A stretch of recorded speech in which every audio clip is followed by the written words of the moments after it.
আসসালামু আলাইকুম। আশা করি আল্লাহর রহমতে আপনারা সকলে ভালো আছেন। একটা বয়স যাদের ৩৫, ৪০, ৫০ বছর হইছে, শরীরে কিন্তু আগের মতো শক্তি পান না। তারা সহজে কীভাবে শক্তিটা বৃদ্ধি করবেন শরীরের মধ্যে, আর দুর্বলতা যেটা আছে এখন, এই দুর্বলতা কীভাবে সহজে দূর করবেন, এরকম কয়েকটা খাবারের সাথে আজকে পরিচয় করে দেবো। আপনারা যদি সঠিক নিয়মে খেতে পারেন, ইনশাআল্লাহ ৭০-৮০ বছর একদম সহজে শরীর শক্তিটা ধরে রাখতে পারবেন। যেকোনো কাজ আপনারা সহজে করতে পারবেন, ক্লান্ত আর দুর্বলতা আর লাগবে না ইনশাল্লাহ। এবং সঠিক নিয়মে খাবেন, সহজে উপকার পাবেন। প্রথমে যে খাবারটা সাথে পরিচয় করে দেয়, খেজুর। খেজুর কিন্তু একটা ঔষধীয় খাবার, অনেকগুলো রোগের ওষুধও বলা যায়। হুজুর সাল্লাল্লাহু আলাইহি ওয়াসাল্লাম বেশি খাইতো, এটা একটা সুন্নতি খাবার।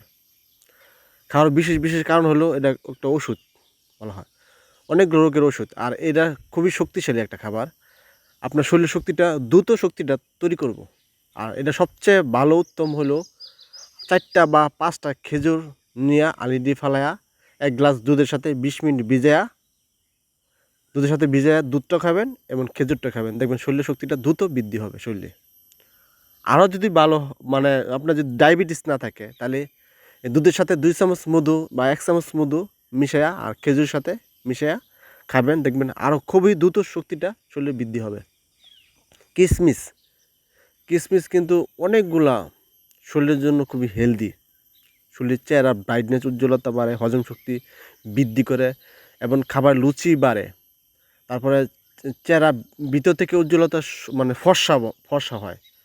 আর রোগ প্রতিরোধ ক্ষমতা বৃদ্ধি করে, মানে সহজে রোগবালাই হয় না যারা খেজুর আর কিশমিশ নিয়মিত খায়। এই কিশমিশটা ১ মুঠ কিশমিশ নিয়ে ১ গ্লাস দুধের সাথে ভিজায় খাবেন, দেখবেন দ্রুত শরীরের শক্তিটা বৃদ্ধি হবে।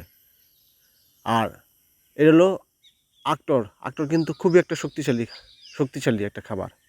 এটা আপনারা চিবায় চিবায় খাবেন, দেখবেন শরীরের পুষ্টি ঘাটতিটা পূরণ হবে এবং শরীরের দ্রুত শক্তিটা বৃদ্ধি হবে।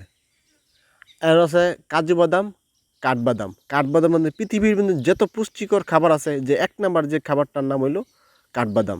এই কাঠবাদাম সবসময় ২টা বা ৩টা খাবার তালিকায় রাখবেন, শরীরের পুষ্টি ঘাটতিটা সহজে পূর্ণ হবে আর দ্রুত শরীর শক্তিটা সহজে বৃদ্ধি হবে। আর ক্যালসিয়ামের ঘাটতিটা যদি মানে শরীরের ক্যালসিয়াম যদি কমে যায়, এই ক্যালসিয়ামটা সহজে পূরণ করতে পারবেন। আর কাজু বাদাম আর হলো একটা দেখতেছেন, এটা হলো পিস্তা বাদাম। এগুলো আপনার নিয়মিত খাবার তালিকায় রাখবেন পরিমাণ মতো। এভাবে খাইলে ইনশাল্লাহ দ্রুত শরীরের শক্তিটা বৃদ্ধি হবে। খাবেন আপনারা খাবেন হাঁসের ডিম, তারপরে মধু, আপনারা খাবেন মধু, তারপরে খাবেন রসুন।